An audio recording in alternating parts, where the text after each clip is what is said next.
আর আমি পোস্ত বানাবো, তাই জন্য ছোটো ছোটো করে আলু কেটে নিয়ে তেল দিয়ে তারপর একটু কালো জিরে দিয়েছি। জানি না পোস্তটা আপনারা কালো জিরে দেন কি না, আমি একটু দিয়েছি, এমনিতে দিই না, হঠাৎ আজকেই দিয়েছি। আলুগুলো ভালো করে ভাজা করে নিচ্ছি। ভাজা করে নেওয়ার পর আমি একটু জল ঢেলে দেবো। আলুগুলো সিদ্ধ বসিয়ে দেবো। ভালো করে সিদ্ধ না হলে খেতে বেশ ভালো লাগে না। ভালো করে নাড়াচাড়া করে নিলাম। আপনারা আমার ভিডিওটা দেখছেন কিন্তু লাইক করছেন না, কমেন্টও করছেন না। আপনাদের লাইক আমাকে খুবই প্রয়োজন। তো তারপর একটু নুন দিয়ে দিয়েছি, চাপা দিয়ে দিয়েছি। নুন দেওয়ার পর দিলাম আলুগুলো সিদ্ধ হয়ে গেছে। তারপর আমি পোস্তটাকে দিয়ে দিচ্ছি।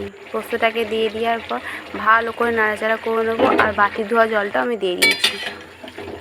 পোস্তটাকে দিয়ে ভালো করে ফুটিয়ে নেবো। এই দেখুন আমার পোস্ত রান্না তৈরি হয়ে গেছে।